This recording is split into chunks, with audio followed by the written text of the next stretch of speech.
Welcome to Conversations with Heroes, Jenny.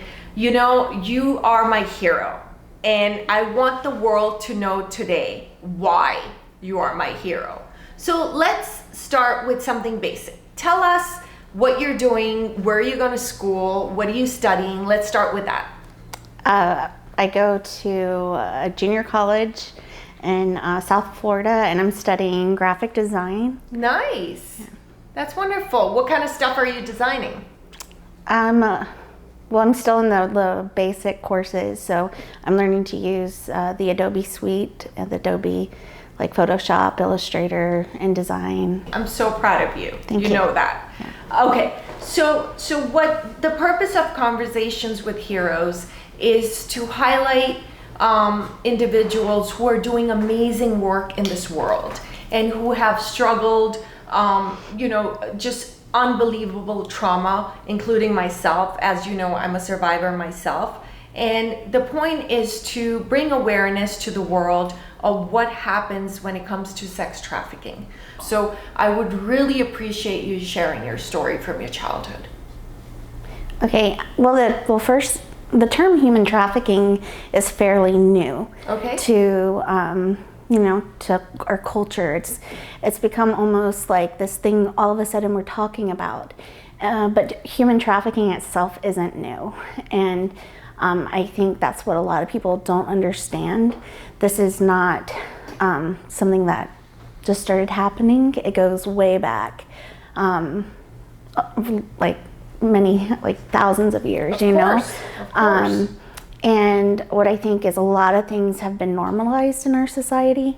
And when you grow up in a family where there's abuse and things going on, that's normal. So when you're introduced to different things, it's normal, And that's kind of what happened to me at a very young age. I started being sexually abused by my dad and my grandfather when I was 4. That's my earliest memories of it. And shortly after that, I remember my dad sending me away with these people, and I was sexually abused. And I just thought, hey, I have to go with these men, and this is what men do, and this is what I'm supposed to do. Gradually, it got worse and worse, where it was just sex. It turned to violence and sex, and some of it, like I had to participate in the violence. And my brothers were born. They were 4 years younger than me. We have the same dad, but they have different moms, and they don't share a mom either. So they're the same age, but different moms, same dad. So they were forced into it as well. By the time one of my brothers, when he was 8 years old, he ended up dying in a human trafficking situation. And that's another thing, like you think that people just come for sex, but they'll pay big money to kill someone, to harm someone.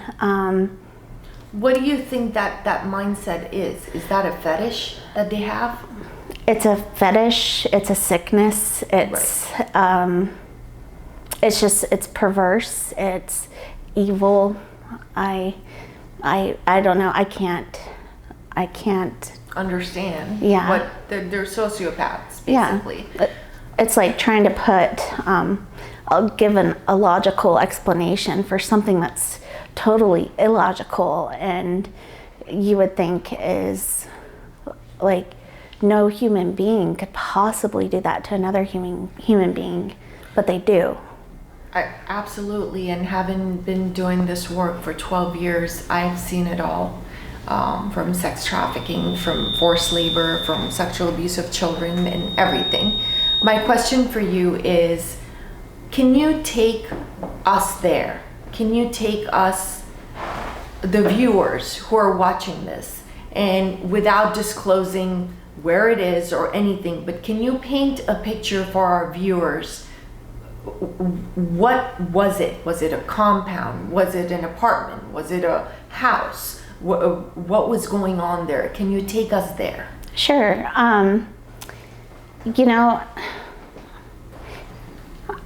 what I can identify and what I want people to know is this happened in Florida. So this is happening in the U.S. It's not a different country. It's in your backyard, and it's happening to the people down the street. And the people participating are your neighbors, are your brothers, sisters, clergy, bosses, police officers. There was two main places that we would go. One was this really nice house. I just called it the White House because it was this huge mansion type house, and it was white. Mm-hmm. And then the other place was, I call it a campground, but when I say campground, I don't mean tents or RVs or anything like that. It's more like cabins, kind of out, away from everything. It was really nice. It was a really nice place. Mm-hmm. Also, the people that would come to see, to purchase, to do whatever. Excuse me. They were anywhere from like everyday people, like looked like normal professionals. I remember when I interviewed you last, you mentioned that there were athletes. There was one athlete. Okay. I know specifically who he is, and professional athlete, someone. Doctors, lawyers, businessmen. Yeah, one of the guys that kind of ran the show, he was actually a doctor, and he ran the cult. Yeah. Well, I don't think he ran the cult, but he ran like the sect of the cult. Do you remember how many children were there when you were taken there? An estimate. Like every visit, there could have been just me, or there could have been like 24 of us at one time. Was the abuse taking place in front of everyone, or were they taking them to separate quarters where they were abusing them? It's both. Okay. One is when clients would come, when I'm not going to call them clients, when pedophiles would come. Right. Because most of us were children, right. And they would purchase whatever service, and we would be taken in abuse a lot of times. I mean, sometimes there was a group of us that would go with the person, or there would just be one of us that went. But then on the other hand,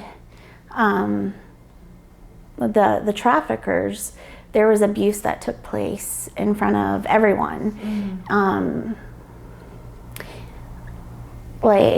I guess to give an example, to kind of keep us all under control, this girl was being rebellious and not following the rules and giving them a lot of trouble. So after they beat her and she still wouldn't do what she was supposed to do, they made an example out of her, and they ended up setting her on fire. So and that terrified all of us. To comply. Yeah, because if you don't, this is what's going to happen to you. And a part of that, and it's so sick because they do this abuse, and they make you they made other, I didn't personally do it, but other victims actually do it. Yeah, because if they don't, they're going to go too. And so then you feel implicated. As a child, you don't understand. All you understand is, I just killed someone and I could get in a lot of trouble. And if I say anything, I'm gonna go to jail. I'm gonna get in so much trouble, and just people are gonna hate me. And you start to hate yourself, and your mind is just totally warped. You start to believe everything is your fault, right. That you deserve all of this, right. That you're the evil person, right. But it's actually the traffickers. Of course. Tell us about how you were able to get out of this. As I got older, I became pregnant.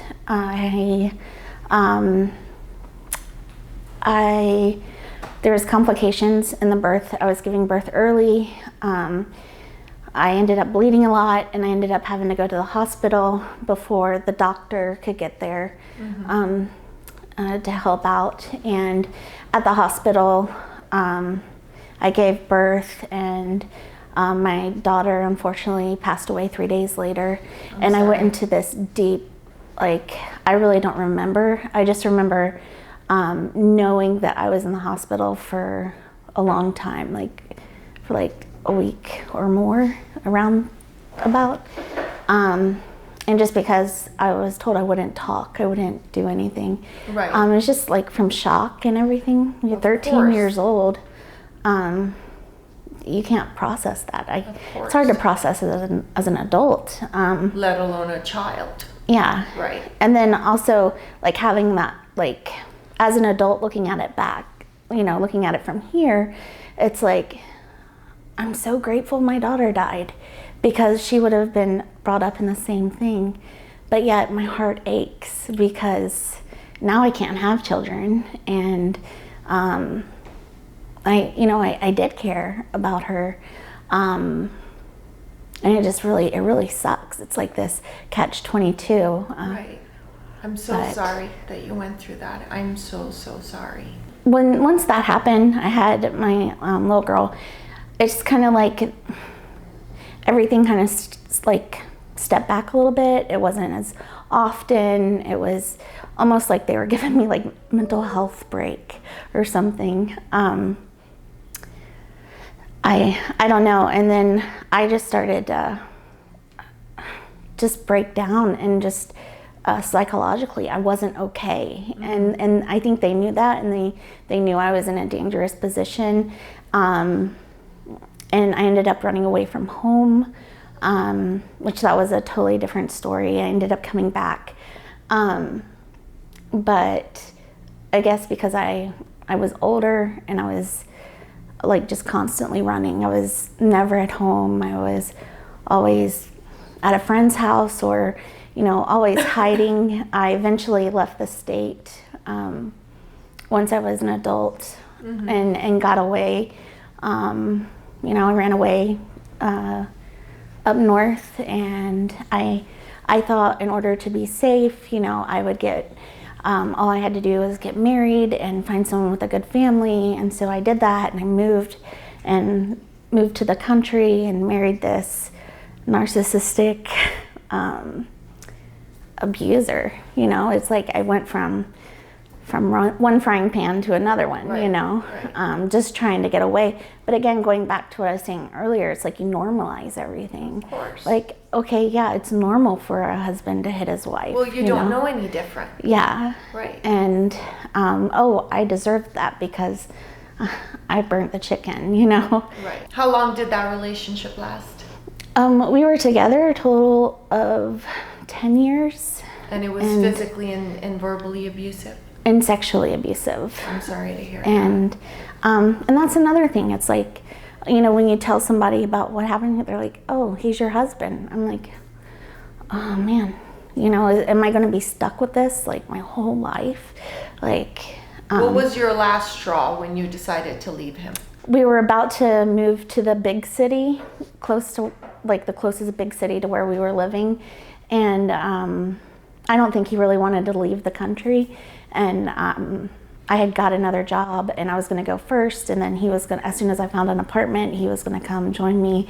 But then that happened, and I was like, okay, this is my break. This is where I have a job already. I have a friend I'm going to stay with. And I think, and then 6 weeks after that, I was diagnosed with cancer. So it was like, I was hitting my bottom, but I knew, I was like, God, why are you doing this to me? Because like, here I am alone. Why couldn't I had cancer when I was with him? And I was like, okay, if I had cancer when it was him, it would be all about him. Right. And just realizing just how sick in the relationship I was. And that's actually when things started to spiral. I think everything from my past just kind of hit me. Mm-hmm. And that's when I was seeing this amazing therapist, and we talked about trafficking and my past, and she found a place in South Florida for me to come stay for a little while, and that's when I started receiving the help. The last time when I interviewed you, you talked about some girls that you met that I don't know, you were outside somewhere and then you guys met some guys, and then tell us about that a little. That was actually when it was the last time my father raped me. I had kind of had enough. I was barely 16, I mean, just by a few days. And I screamed out for help, and that's something I never did. Mm-hmm. And my mom turned on the vacuum, mm-hmm. which, that was it just felt like utter defeat. My mom knew the sexual abuse was going on, and I feel like she viewed me more as competition than, hey, I'm not the one doing the bad thing. Right. I've seen that. Yes. Right. And I was again, just one of those bottoming out moments, okay, there's no one here to help me. This is not ever going to change. And I had been in conversation with a friend that he had, tough time at home as well. So I was I have to leave. And he's okay, let's leave, let's run away. So we ran away, and we were downtown in the city we lived in, and we met these guys. The first night we were out, and they seemed pretty cool. Mm-hmm. We were smoking weed with them, and we're oh yeah, whatever. Then the next night we run into them again. Again, they give us some weed. It's pretty cool. And they said they were having a party at their house. Mm-hmm. And they offered, for us to come hang out with them. And they were cool the night before, so hey, this is going to be cool too. They gave us some ecstasy. And we got in the car with them and went away. But it wasn't ecstasy that they gave us. I don't remember what happened or how we got to the house we were in. It kind of blacked you out, right? Right. Okay. But I know that I came to, I was in a room with my friend, and he was tied. I don't know how to explain what this thing was. It's more like in construction, you see them use those saw horses to put boards on. It's something similar to that, and he's kind of slumped over, tied to that thing, and mm-hmm. I was tied up in a sex swing. And I know for 3 days, men were coming in and out of the room, doing whatever they wanted to do, raping both of us. The guy that was kind of running the show, he at one point brought another girl in, and there was a bed in there, and he kind of threw her on the bed, but she was kind of out of it and just not, she was never really conscious, right? Yeah, sorry. And then after, I don't know how long she was there, but he ended up coming back in and suffocating her. And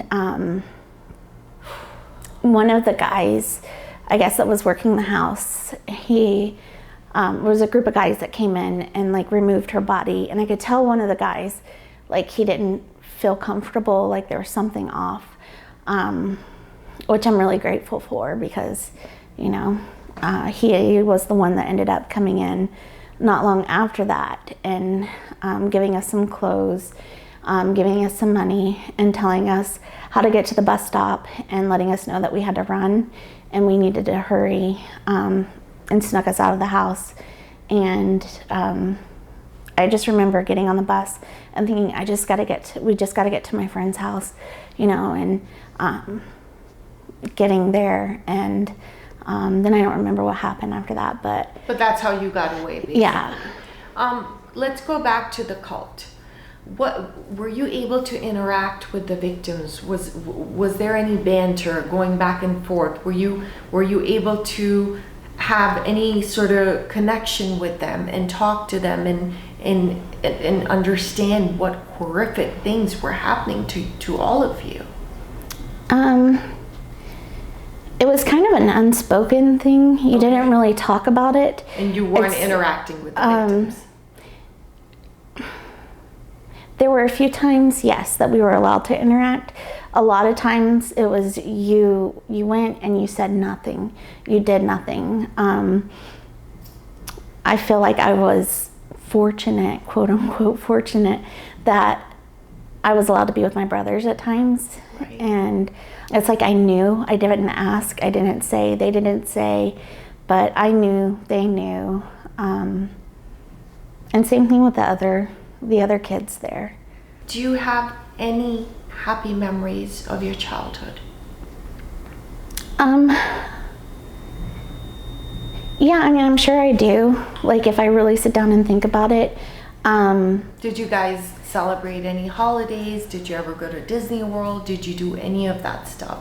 Were you going to school? Any of that? We celebrated holidays, but that was far from happy. Right. You know, the dysfunction in my family, that was more like trauma that was going on. As far as school goes, I was in school. I didn't do well in school. I was the kid the teachers didn't like, you know. I acted out, and I was the kid who's, you know, the parents wouldn't allow play with your kids, and you know, I had issues. Right, justifiably so. You know, I was picked on and bullied and the whole thing. Okay, so did you ever have just a little bit of confidence to ask them, why are you doing this to me? In the moment, no.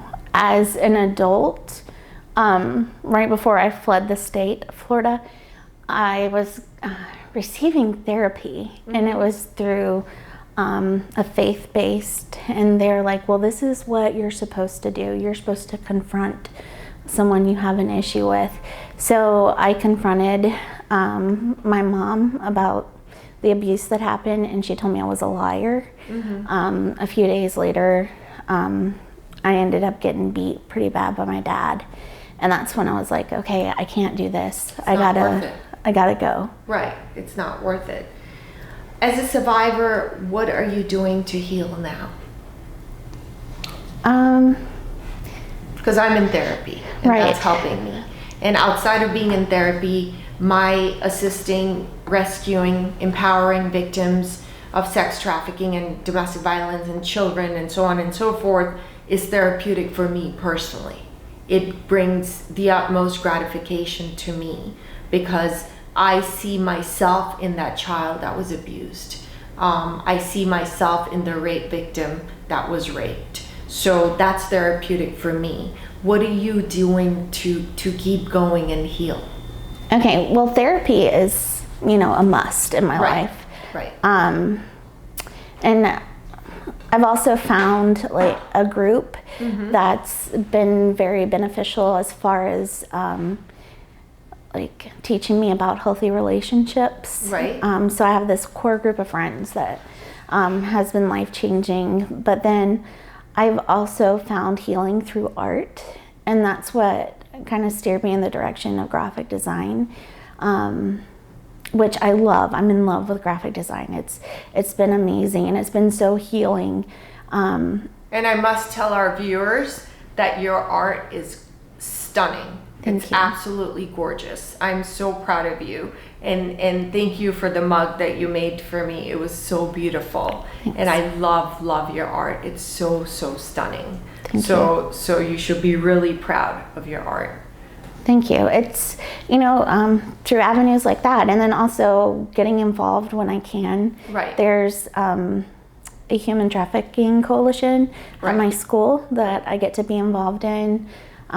We had a human trafficking awareness day, and you know, and a lot of my projects that I get to do are based around that, about bringing awareness to trafficking and just domestic violence stuff. Right. So. I think I forgot to ask you, can you tell me about the age range of the children that were present at the cult? Yeah, the kids that were there, I don't know. Youngest to the oldest. You know when you're younger and you think like 17 is like man, she's so old, you know? So it's like, I have like memories of that. So it's like trying to gauge. I know there were older teenagers there. And as far as the younger ones, I don't know. But I will say, just to give an example, just a picture to everybody, it's like the youngest ones were in diapers still.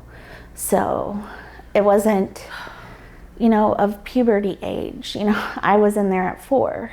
And the clients and the Johns were the pedophiles. The pedophiles were from every aspect of career. Like right. And it wasn't like, okay, so the older teenagers, okay, they might be adults, but I mean, for real, they're going there to pay for something. Right. Absolutely. Absolutely.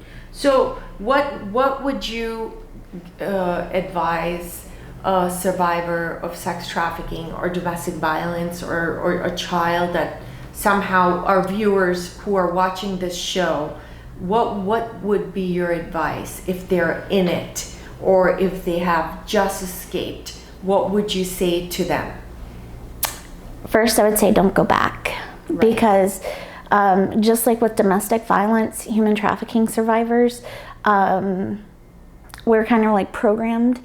I don't know if you've heard of Stockholm Syndrome. Of course. Yes. And it's like they on average return back to their trafficker about 7 times before. Love, it's not normal. I promise there's so much more out there. Right. Like so much more for you. Right. And then I would say just hang on. It sucks. It sucks so bad. It sucks, and it's a lot of work, but it is so worth it. Right. It is so worth it. And then to other people, I would say, if this is something you want to get involved in, and this is something you want to participate in, it's going to take a lot of patience. Right. And understanding, empathy. You can't rush it. Right. And it takes time. Yeah. It's a long process. And unfortunately, what I'm finding is, okay, there was a point when I was in crisis mode, and I needed some type of help, you know. Now I am not in crisis mode. I'm going to school, which is amazing, but I still deal with repercussions of it. Like the trauma therapy that I have to go through, and I mean, it was just the other night I was waking myself up screaming in the middle of the night. Right. And it's like, it doesn't end at the crisis. So getting help, or help being available after crisis mode is needed just as much. Well, healing is a lifelong process. And I'll give you, for my example, when I was a child, I was beaten from the back. I would be watching TV, and all of a sudden my mother would come and start pounding on my head, and I was probably 4 years old. So I still, to this day, I'm in my 40s, I'm always looking like back. I always feel like someone is behind me that is trying to hit me. So it takes a long time to heal from this.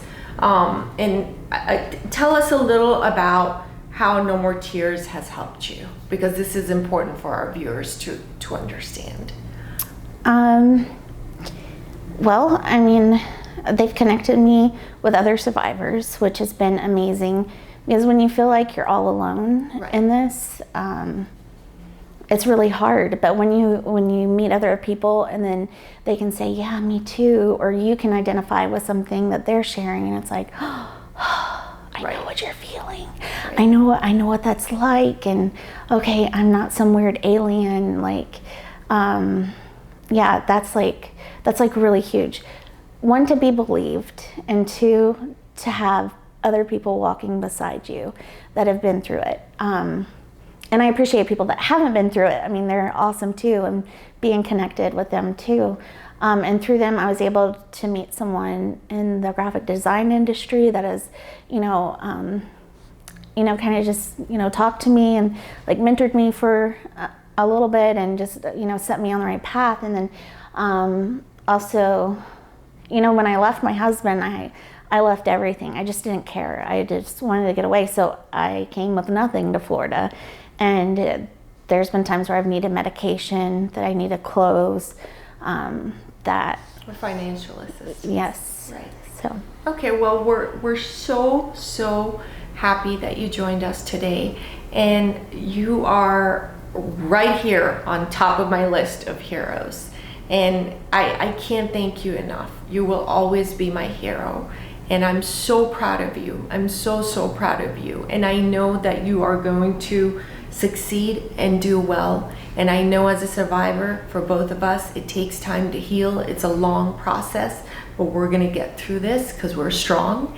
And thank you so much. Thank you for being with us today. Thank you. yeah.